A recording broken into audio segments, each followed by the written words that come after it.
Jiena John Refalo, iktar magħruf bħala J Joy, għandi 46 sena, u nħobb indoq u nagħti pixir in-nies.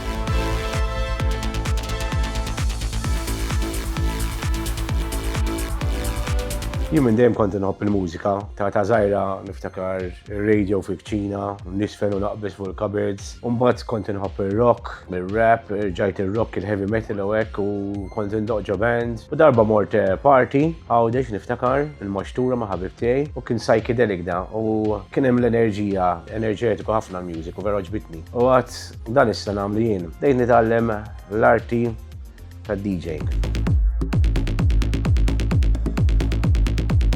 Bdejt indoq parties l-emmulaw, għal sħabi, u ntqajt ma' bniedem li llum ma jinsabx magħna, Danny Reġinjano.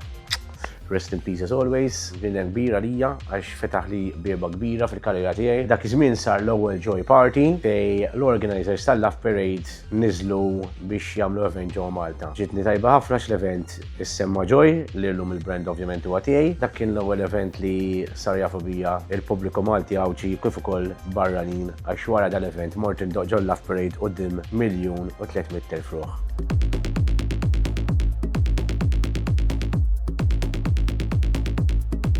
DJing huwa sabiħ ħafna, imma bħal kollox għandu type ma nħobbx nuża l-kelma ħażin, għax inħobb nuża kelma oħra, il-pros and cons ngħidu aħna. Tajjeb meta tmur dur id-dinja, tintaq ma' kulturi differenti, lingwi differenti, nies differenti, ġieli tkun ma tiflaħx ħafna jkollok tmur u xorta trid iżżomm dak il-presence, temp pereżempju, darba ġratli, kienet ħafna xita, mort lab talba insomma, ma ninsjaqat ta' Pinu ma' Jane Johnston għax ġiet kanta dikinhar u infetaħ l-ajru.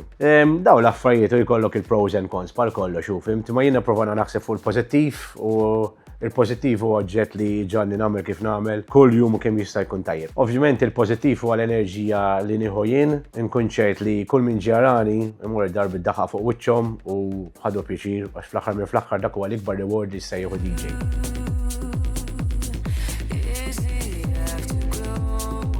Dejjem provajt inkun ħafna versatili u ta' nipprova ndaħħal naqra minn kull stil ġos-set tiegħi. Diski, trance, house, techno, nipprova namalgama s-set tiegħi. Naħseb iktar huwa każ li tibqa' rilevanti. Mela żgħażagħ li tilgħajna, ovvjament, iħobbu stili ġodda u differenti u inti tkun rilevanti magħhom. Jekk tibqa' rilevanti maż-żgħażagħ, ovvjament, meta tiġi biex terġa' ddaħħal stil forsi antik, huma peress li bqajt rilevanti magħhom, ħajsimgħu da stil. Għalhekk illum il-ġurnata jien nista' noħroġ set b'naqra minn kollox, jien bqajt rilevanti mal-ġenerazzjonijiet ta' kull żmien. Dik importanti ħafna u ngħid grazzi l kulħadd.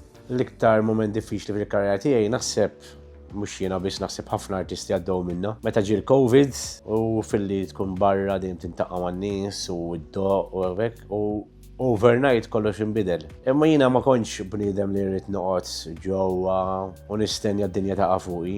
Jiena rrid jagħmel xi ħaġa li nkompli għaddej nferraħ in-nies.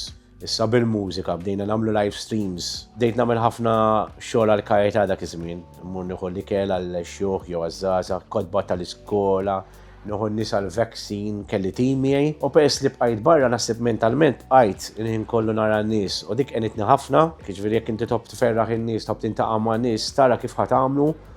Jekk ma tista' b'mod, tagħmlu b'mod differenti. U naħseb ma ngħidx li kienet diffiċli, biss naħseb it was rewarding ħafna wkoll. Fid-9 ta' frar lejlit il-festa ta' San Pawl, Joy Classics.